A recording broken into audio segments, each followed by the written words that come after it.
इच्छा उत्पन्न हो गई और वो वृंदावन धाम को आकर के पधारे। वो सोचे चलो देखते हैं कि इस छोटे से बालक ने कृष्ण में और कौन कौन सी शक्ति है, और उन्होंने भगवान के गोप सखाओं को और भगवान के गैयों को, भगवान के बछड़ों को वे चुरा लिए। ब्रह्मा जी आकर के भगवान के बछड़े करके चले गए। इधर भगवान ने देखा कि अरे ब्रह्मा जी आए और उनके बछड़ों को और उनके गोप सखाओं को चुरा लिए। भगवान इधर उधर गए हुए थे, वो चुरा करके भाग गए। तो भगवान ने सोचा कि चलो चलो इनको बताया जाए। ब्रह्मा जी मुझसे बिना पूछे मेरे सखाओं को चोरी करके चले गए, चलो इनको हम मजा चखाते हैं, ऐसा भगवान ने सोचा। और भगवान ने अपने ही स्वरूप से अनेक गोप सखाओं के रूप में और बछड़ों के रूप में वे प्रकट हो गए। भगवान तो भगवान है, अपने को अनेक रूपों में प्रकट कर सकते हैं। इस तरह से भगवान ने अनेक रूपों में अपने आप को प्रकट कर दिया। इस प्रकार भगवान ने जब अनेक रूपों में प्रकट कर दिया तो ब्रह्मा जी को कुछ समय के बाद ये ध्यान आया कि अरे मैंने तो भगवान के बछड़ों को और भगवान के सखाओं को चुरा लिया था, ये तो बहुत बड़ी गलती हो गई मेरे से। तो चलो चलो फिर से वृंदावन चलते हैं। इधर ब्रह्मा जी भगवान के बछड़ों को लौटाने के लिए और गोप बालकों को लौटाने के लिए वृंदावन आए। तो वृंदावन आ करके देखते हैं तो भगवान तो अपने बछड़ों के साथ और गोप सखाओं के साथ विहार कर रहे हैं। भगवान ने अपने आप को ही गोप सखाओं के रूप में और बछड़ों के रूप में प्रकट कर लिया था। तो इस तरह से जब विहार करते हुए देखा तो ब्रह्मा जी की बुद्धि कांप गई। ब्रह्मा जी सोचे कि ये क्या हुआ, अरे मैंने तो बछड़ों को और गोपों को चुराया था। एक बछड़े और गोप को तो भगवान ब्रह्मा जी ने चुराया था ना, कहाँ रखा था उसे? ब्रह्मलोक में। और एक तो यहाँ पर विराजमान होकर के कृष्ण के साथ विहार कर रहे हैं।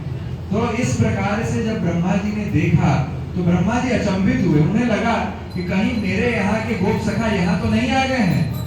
तो ब्रह्मा जी फिर से वापस अपने ब्रह्मलोक गए, विमान पे चढ़ करके ब्रह्मलोक गए और वहां सोचे कि वहां जाकर के देखता हूँ कि वहां मेरे गोप सखा जिनको मैंने चुराया था वो वहां तो नहीं है।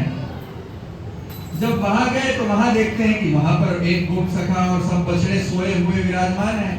और यहाँ आकर के देखते हैं तो देखते हैं कि यहाँ भी गोप सखा है, यहाँ भी बछड़े हैं।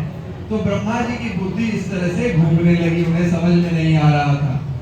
एक भक्त कहते हैं कि ब्रह्मा जी जा करके ब्रह्मलोक में अपने चुराए हुए बछड़े और गोप सखाओं को देखने के लिए जब जा रहे थे तो भगवान ने क्या किया जानते हैं? भगवान ने कहा, अपने एक स्वरूप से भगवान ब्रह्मा जी बन गए और ब्रह्मा जी बन करके जा करके ब्रह्मलोक में बैठ गए और अपने द्वारपालों को कह दिए कि देखना आजकल बहुत फर्जी ब्रह्मा घूमा फिर रहे हैं, किसी को अंदर मत आने दो। इधर ब्रह्मा जी आए और सोचे कि चलो चल के अपने लोक में देखता हूँ कि जिनको मैंने चुराया था वो कैसे हैं। तो दरवाजे पर आए तो द्वारपाल पूछे कि बताइए कहाँ जाना है। तो ब्रह्मा जी बोले, अरे तुम मुझसे पूछते हो कहाँ जाना है? अरे मैं ब्रह्मा। तो द्वारपाल बोलते हैं कि हाँ हमको पता है, हमारे ब्रह्मा जी ने बताया है कि आजकल बहुत फर्जी ब्रह्मा जी घूम रहे हैं यहाँ पर। तो ब्रह्मा जी को वहां पर भी प्रवेश नहीं मिला। आ करके वृंदावन में जब देखे तो भगवान के चरण कमलों में ब्रह्मा जी प्रणाम किए और प्रणाम करके ये प्रथम श्लोक ब्रह्मा जी ने भगवान की स्तुति करते हुए यहाँ पर कहा है। ये इतने सुंदर श्लोक है। इस श्लोक में ब्रह्मा जी कहते हैं, प्रथम शब्द है इस श्लोक का नौमी, हे प्रभु, हे श्री कृष्ण, मैं आपको प्रणाम करता हूँ। आप कैसे हैं? तो कहते हैं, हे श्री कृष्ण, आप जो सबके द्वारा पूजे जाते हैं, पूजनीय है, मैं आपको प्रणाम करता हूँ। नौमीद्यते भ्रवपुषे तडिदंबराय गुंजावतंस परिपिच्छल सन्मुखाय। यहाँ पर भगवान के लिए अनेक संबोधनों के द्वारा भगवान के अनेक गुणों का प्रकाशन करके ब्रह्मा जी भगवान को प्रणाम करते हैं।